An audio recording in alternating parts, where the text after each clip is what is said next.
प्रासाद लक्षण वर्णन। भगवान हयग्रीव कहते हैं, ब्रह्मन, अब मैं सर्वसाधारण प्रासाद देवालय का वर्णन करता हूं, सुनो। विद्वान पुरुष को चाहिए कि जहां मंदिर का निर्माण कराना हो वहां के चाकोर क्षेत्र के 16 भाग करे। उसमें मध्य के 4 भागों द्वारा आय सहित गर्भ मंदिर के भीतरी भाग की रिक्त भूमि निश्चित करे तथा शेष 12 भागों को दीवार उठाने के लिए नियत करे। उक्त 12 भागों में से 4 भाग की जितनी लंबाई है उतनी ही ऊंचाई प्रासाद की दीवारों की होनी चाहिए। विद्वान पुरुष दीवारों की ऊंचाई से दुगनी शिखर की ऊंचाई रखे। शिखर के 4थे भाग की ऊंचाई के अनुसार मंदिर की परिक्रमा की ऊंचाई रखे। उसी मान के अनुसार दोनों पार्श्व भागों में निकलने का मार्ग द्वार बनाना चाहिए। वे द्वार एक दूसरे के समान होने चाहिए। मंदिर के सामने के भूभाग का विस्तार भी शिखर के समान ही करना चाहिए। जिस तरह उसकी शोभा हो सके उसके अनुरूप उसका विस्तार शिखर से दूना भी किया जा सकता है। मंदिर के आगे का सभा मंडप विस्तार में मंदिर के गर्भ सूत्र से दूना होना चाहिए। मंदिर के पाद स्तंभ आदि भित्ति के बराबर ही लंबे बनाए जाएं। वे मध्यवर्ती स्तंभों से विभूषित हों अथवा मंदिर के गर्भ का जो मान है वही उसके मुख मंडप, सभा मंडप या जगमोहन का भी रखे। तत्पश्चात 81 पदों स्थानों से युक्त वास्तु मंडप का आरंभ करें। इनमें पहले द्वार न्यास के समीपवर्ती पदों के भीतर स्थित होने वाले देवताओं का पूजन करें। फिर परकोटे के निकटवर्ती एवं सबके अंत में पदों के स्थापित होने वाले 32 देवताओं की पूजा करें। ये प्रासाद का सर्वसाधारण लक्षण है। अब प्रतिमा के मान के अनुसार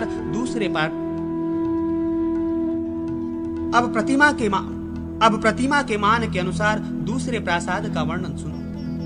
जितनी बड़ी प्रतिमा हो उतनी ही बड़ी सुंदर पिंडी बनावे। पिंडी के आधे मान से गर्भ का निर्माण करें और गर्भ के ही मान के अनुसार भित्तियां उठावे। भित्तों की लंबाई के अनुसार ही उनकी ऊंचाई रखें। विद्वान पुरुष भीतर की ऊंचाई से दुगनी शिखर की ऊंचाई करावे। शिखर की अपेक्षा 4थाई ऊंचाई में मंदिर की परिक्रमा बनवावे तथा इसी ऊंचाई में मंदिर के आगे के मुख मंडप का भी निर्माण करावे।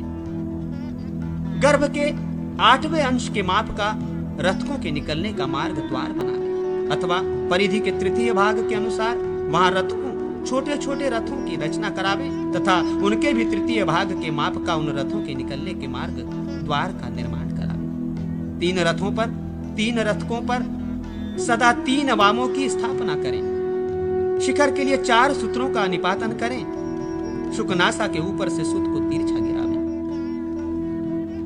शिखर के आधे भाग में सिंह की प्रतिमा का निर्माण करावे।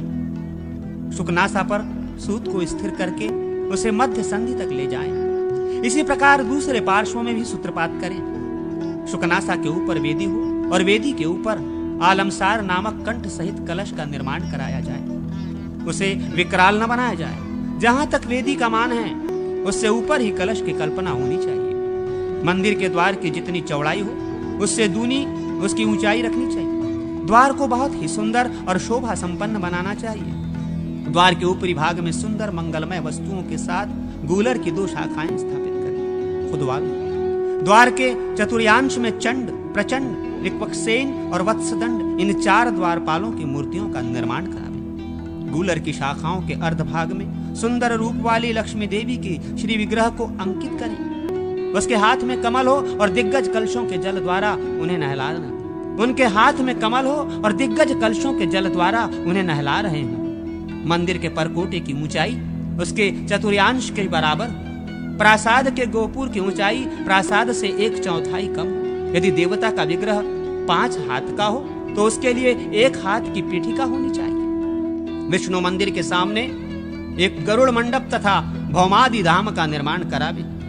भगवान के श्री विग्रह की सब ओर 8 दिशाओं के ऊपरी भाग में भगवत प्रतिमा से दुगनी बड़ी अवतारों की मूर्तियां बनवावे। पूर्व दिशा में वराह, दक्षिण में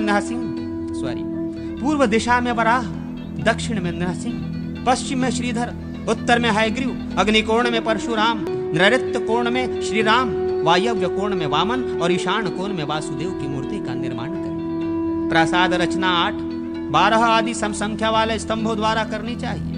द्वार के अष्टम आदि अंश को छोड़कर जो वेद होता है वो दोष कारक नहीं होता है। मंदिर के देवता की स्थापना और भूत शांति आदि का कथन हैग्रव जी कहते हैं, ब्रह्मन, अब मैं मंदिर में स्थापित करने योग्य देवताओं का वर्णन करूंगा, आप सुने। पंचायतन मंदिर में जो बीच का प्रधान मंदिर हो उसमें भगवान वासुदेव को स्थापित करें। शेष 4 मंदिरों में से अग्नि कोण वाले मंदिर में भगवान वामन की, नैर्मित्य कोण में नरसिंह की, वायव्य कोण में हयग्रीव की और ईशान कोण में वराह भगवान की स्थापना करें। अथवा यदि बीच में भगवान नारायण की स्थापना करें तो अग्नि कोण में दुर्गा की, नैऋत्य कोण में सूर्य की, वायव्य कोण में ब्रह्मा की और ईशान कोण में लिंगमय शिव की स्थापना करें। अथवा ईशान में रुद्र रूप की स्थापना करें। अथवा 1-8 दिशाओं में और एक बीच में, इस प्रकार कुल 9 मंदिर बनवावें। पूर्व में से बीच में वासुदेव की स्थापना करें और पूर्वादि दिशाओं में परशुराम, राम आदि मुख्य 9 अवतारों की तथा इंद्र आदि लोकपालों की स्थापना करनी चाहिए।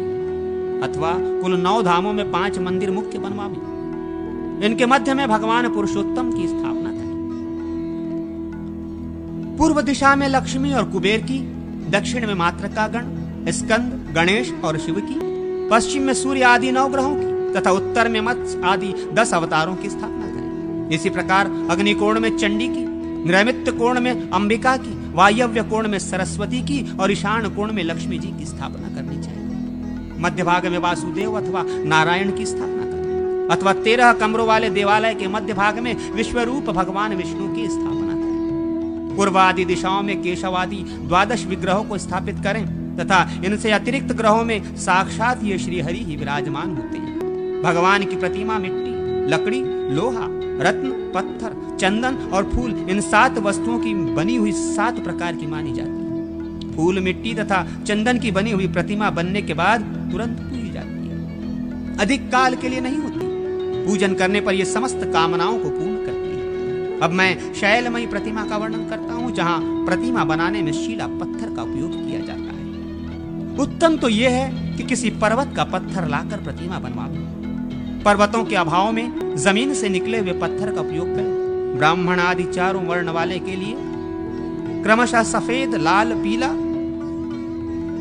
और काला पत्थर उत्तम माना गया। यदि ब्राह्मण आदि वर्ण वालों को उनके वर्ण के अनुकूल उत्तम शिला ना मिले तो उसमें आवश्यक वर्ण की कमी की पूर्ति करने के लिए नरसिंह मंत्र से हवन करना चाहिए।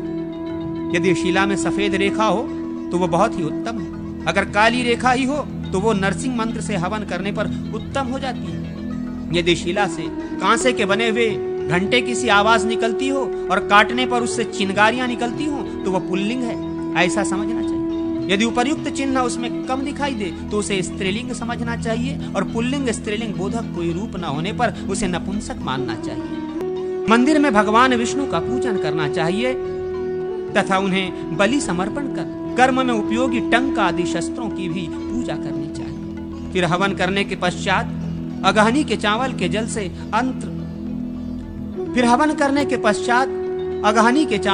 से अस्त्र मंत्र अस्त्राय फट्ट के उच्चारण पूर्वक उस शिला को सींचना चाहिए। नरसिंह मंत्र से उसकी रक्षा करके मूल मंत्र ओम नमो नारायणाय से पूजन करें। फिर पूर्णाहुति होम करके आचार्य भूतों के लिए बलि समर्पित करें।